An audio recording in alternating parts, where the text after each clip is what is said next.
Evening students, मैं विकास परमार एक बार फिर आप लोगों का स्वागत करता हूं। तो आज हम नई से पहली वाली जो ट्रेडिशनल में वीडियो की थी वो गांधी पार्ट 1 के बारे में की थी। आज हम गांधी पार्ट 2 के बारे में बात करते हैं और खत्म करते हैं इस टॉपिक को। तो बच्चों, आज जो हमने इससे पहले पढ़ा था 9 जनवरी 1915 महात्मा गांधी इंडिया के अंदर आ जाते हैं। अब महात्मा गांधी 9 जनवरी को इंडिया के अंदर आते हैं तो इस 9 जनवरी को ही क्या बनाया जाता है? प्रवासी भारतीय दिवस। प्रवासी भारतीय दिवस कब मनाया जाता है बच्चों? 9 जनवरी के दिन मनाया जाता है। अब जैसे ही महात्मा गांधी भारत में आते हैं तो उनको केसर हिंद की उपाधि दे दी जाती है, केसर ए हिंद। अगर आप लोगों से कोई पूछे कि केसर ए हिंद की उपाधि किसे दी गई थी तो महात्मा गांधी को। एक उपाधि और होती है जिसका नाम था जमनालाल बजाज की उपाधि। जमनालाल बजाज को एक उपाधि दी गई थी राय बहादुर की। जमनालाल बजाज को किसकी उपाधि दी गई थी? राय बहादुर की। रविंद्रनाथ टैगोर इनको जो उपाधि दी गई थी नाइटहुड की उपाधि दी गई थी। नाइटहुड की उपाधि दी गई थी रविंद्रनाथ टैगोर को। तो महात्मा गांधी के जो गुरु का नाम था वो था गोपाल कृष्ण गोखले।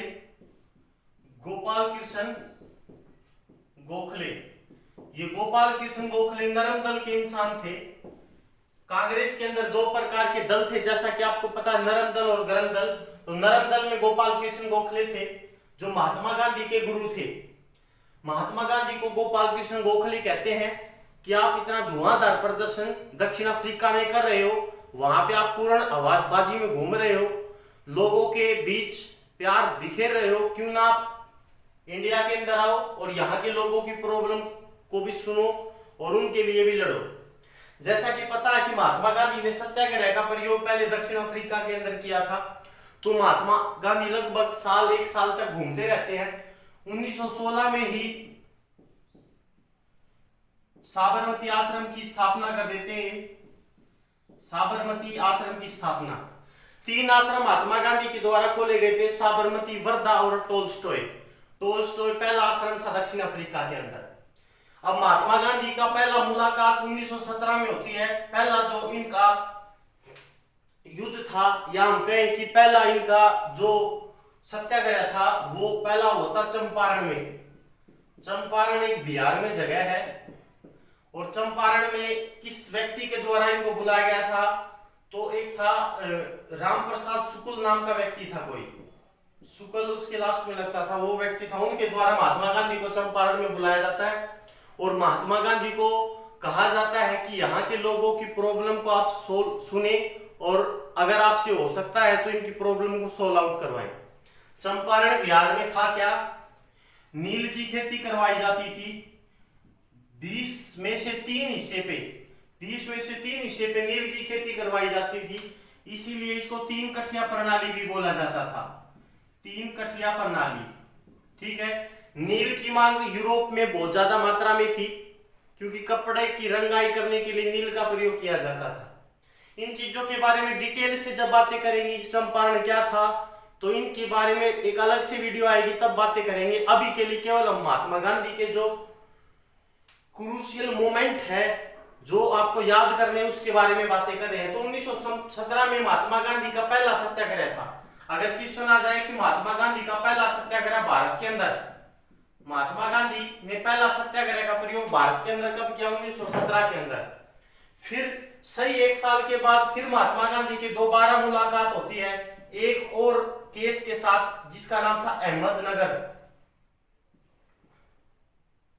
नहीं, अहमदाबाद मिल मजदूरों के लिए। अहमदाबाद मिल मजदूरों के लिए था। इससे रिलेटेड जो क्वेश्चन आपके एग्जाम में आता है वो ये आता है कि महात्मा गांधी की पहली भूख हड़ताल कौन सी थी? महात्मा गांधी की पहली भूख हड़ताल जो थी वो थी अहमदाबाद मिल मजदूरों के लिए। और एक क्वेश्चन और आ सकता है कि महात्मा गांधी की ये जो अहमदाबाद मिल थी ये ब्रिटिश शासन के खिलाफ नहीं थी, ये भारतीय मिल मालिकों के खिलाफ ही थी। ये मिल मालिकों के खिलाफ थी। ठीक है। ये जो मिल मालिक थे एक प्रकार के बोनस की मांग कर रहे थे, जिसको बोला गया था प्लैग बोनस, 35% मांग कर रहे थे, या कुछ भी प्लैग बोनस की मांग कर रहे थे।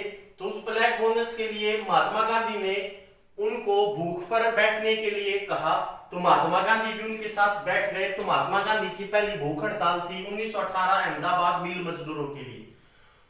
उसके बाद महात्मा गांधी का तीसरा प्रयास 1918 में ही हुआ, जो था आपके पास खेड़ा का सत्याग्रह। खेड़ा का सत्याग्रह, और ये खेड़ा नामक जगह कहां पर है? गुजरात में। इसके लिए केवल आप ये याद रखना कि यहाँ पे एक अकाल पड़ा हुआ था बहुत ज्यादा, और उस अकाल में अंग्रेजों ने भारतीय किसानों के ऊपर टैक्स उनका माफ करने की बजाय और ज्यादा वसूल करने के लिए कहा। तो इसी के खिलाफ ये खेड़ा का सत्याग्रह हुआ था, और तीनों में महात्मा गांधी की जीत हुई थी। और इन तीनों की जीत के साथ ये अक्षय कुमार की तरह बहुत ज्यादा मतलब अक्षय कुमार की तरह बहुत ज्यादा प्रसिद्ध हो गए भारत के अंदर। इससे पहले दक्षिण अफ्रीका के अंदर अपनी छाप छोड़ चुके थे, भारत के अंदर भी इन्होंने अपनी छाप छोड़ी। अब महात्मा गांधी का जो तीसरा प्रयास होता है वो 1 अगस्त 1920 को होता है। चौथा प्रयास 1 अगस्त 1920 को महात्मा गांधी के द्वारा एक आंदोलन चलाया जाता है, जिसका नाम था असहयोग आंदोलन। असहयोग आंदोलन 1 अगस्त 1920 को महात्मा गांधी के द्वारा चलाया गया। अब इससे रिलेटेड क्वेश्चन एक ये और आ सकता है कि एकमात्र ऐसा आंदोलन जो था जिसमें मुसलमान और हिंदुओं ने मिलकर पार्टिसिपेट किया था। मुसलमान और हिंदुओं ने मिलकर पार्टिसिपेट किया था असहयोग आंदोलन के अंदर। अब इसके अंदर विदेशी चीजों का बहिष्कार कर दिया था, विद्यार्थियों ने कॉलेजों का बहिष्कार कर दिया, स्वदेशी कपड़े को अपनाना स्टार्ट कर दिया गया था। लेकिन महात्मा गांधी, आपको पता है कि हिंसक घटनाओं के विरुद्ध होते थे। 1922 में एक चोरा चोरी कांड होता है, चोरा चोरी कांड। एक पुलिस स्टेशन को जला दिया जाता है, जिसमें कुछ पुलिस वालों को जिंदा जला दिया जाता है। महात्मा गांधी मतलब हिंसक घटनाओं के खिलाफ होते थे, इसलिए महात्मा गांधी ने असहयोग आंदोलन को स्थगित कर दिया। उसी के बाद 1924 में एक बेलगांव अधिवेशन होता है। बेलगांव अधिवेशन 1924 में, बेलगांव कर्नाटक में पड़ता है। बेलगांव अधिवेशन में महात्मा गांधी को कांग्रेस का अध्यक्ष बनाया जाता है। महात्मा गांधी को कांग्रेस का अध्यक्ष बनाया जाता है। एकमात्र अधिवेशन था जिसमें महात्मा गांधी को कांग्रेस का अध्यक्ष बनाया गया, 1924 बेलगांव अधिवेशन में। और इस अधिवेशन में क्या हुआ था? इस अधिवेशन में हिंदी को कांग्रेस द्वारा राष्ट्रभाषा का दर्जा देने के लिए बात हुई थी। हिंदी को कांग्रेस पार्टी के द्वारा राष्ट्रभाषा का दर्जा देने के लिए बात हुई थी। किसमें? 1924 बेलगांव अधिवेशन में। उसके बाद फिर महात्मा गांधी का जो नेक्स्ट प्रयास होता है सीधा, उसके बाद जो प्रयास होता है महात्मा गांधी का, वो होता है 1930 में। 1930 में सविनय अवज्ञा आंदोलन की शुरुआत की जाती है। 1930 सविनय अवज्ञा आंदोलन की शुरुआत की जाती है महात्मा गांधी के द्वारा। 12 मार्च 1930 से लेके 6 अप्रैल 1930 तक महात्मा गांधी के द्वारा दांडी मार्च किया जाता है। और इस दांडी मार्च में महात्मा गांधी का साथ देने वाली सरोजनी नायडू भी थी। सरोजनी नायडू, ठीक है। सरोजनी नायडू पहली भारतीय महिला अध्यक्ष थी कांग्रेस की, पहली भारतीय महिला अध्यक्ष कांग्रेस की। लेकिन अगर क्वेश्चन आ जाए पहली महिला अध्यक्ष कांग्रेस की, तब है answer Annie Besant. Annie Besant अध्यक्ष कब बनी थी? 1917 कोलकाता अधिवेशन में। कोलकाता अधिवेशन में ये अध्यक्ष बनी थी एनी बेसेंट, पहली महिला अध्यक्ष थी कांग्रेस की। लेकिन अगर पहली भारतीय महिला अध्यक्ष पूछे तो सरोजनी नायडू। अब महात्मा गांधी ने सविनय अवज्ञा आंदोलन की शुरुआत की, दांडी मार्च किया। इसमें महात्मा गांधी पैदल यात्रा करते हैं और पैदल यात्रा करके नमक कानून को तोड़ते हैं। मतलब जहां पे नमक होता है उसको चखते हैं और उसको फिर कौन कानून तोड़ देते हैं, क्योंकि उस समय नमक को चखना भी जो होता था वो गैर कानूनी होता था, क्योंकि नमक के ऊपर एक प्रकार का टैक्स लगता था और नमक एक प्रकार की मूलभूत चीज थी, क्योंकि प्रत्येक चीज में नमक का प्रयोग किया जाता है और नमक के ऊपर अंग्रेजों ने टैक्स लगा रखा था। ये इसके खिलाफ महात्मा गांधी लड़ते हैं और ये एक प्रकार से महात्मा गांधी की जीत भी हो जाती है, क्योंकि 3 गोल में ये पहले तो असफल रहता संविधान विज्ञान आंदोलन, लेकिन है ना फिर एक 1930 के अंदर है ना पहला गोलमेज सम्मेलन होता है, पहला गोलमेज सम्मेलन होता है 1930 के पैक्ट पे। और तीन गोलमेज सम्मेलन हुए थे, तीनों गोलमेज सम्मेलन के समय ब्रिटेन का प्रधानमंत्री कौन था? Rhames McDonald.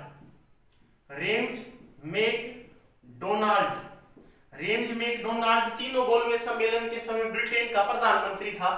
जब पहला गोलमेज सम्मेलन होता है उसमें दलितों की तरफ से पार्टिसिपेट करते हैं भीमराव अंबेडकर, मुसलमानों की तरफ से पार्टिसिपेट करते हैं मोहम्मद अली जिन्ना, बट कांग्रेस की तरफ से कोई पार्टिसिपेट नहीं करता और कांग्रेस एक बड़ी पार्टी होती है। अब अंग्रेजों को लगता है कि ये गोलमेज सम्मेलन हमारे असफल हो जाएंगे अगर कांग्रेस ने पार्टिसिपेट नहीं किया, इसीलिए दूसरा गोलमेज सम्मेलन नवंबर 1930 में होता है और इस नवंबर 1930 के दूसरे गोलमेज सम्मेलन के समय कांग्रेस की तरफ से महात्मा गांधी पार्टिसिपेट करते हैं, कांग्रेस की तरफ से महात्मा गांधी पार्टिसिपेट करते हैं, लेकिन इसमें पार्टिसिपेट करने से पहले अंग्रेजों के बीच में और महात्मा गांधी के बीच में एक समझौता होता है जो 1931 लॉर्ड इरविन समझौता बोला जाता है। लॉर्ड इरविन समझौता होता है महात्मा गांधी के बीच में और लॉर्ड इरविन के बीच में, और उसमें ये जो नमक के ऊपर टैक्स था उसको खत्म कर दिया जाता है और जो कुछ व्यक्तियों को कैद किया था उनकी रिहाई कर दी जाती है।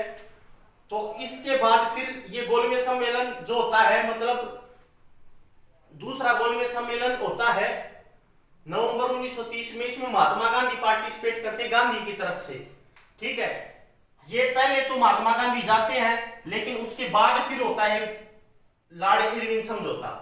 लेकिन दूसरा गोलमेज सम्मेलन जब असफल हो जाता है क्योंकि महात्मा गांधी की बातों को माना नहीं जाता, फिर महात्मा गांधी दोबारा संविधान विज्ञान आंदोलन को शुरुआत कर देते हैं और फाइनल रूप से इसकी जो बंद किया गया था लगभग 1934 के टाइम पे बंद किया गया था संविधान विज्ञान आंदोलन को कंप्लीट रूप से।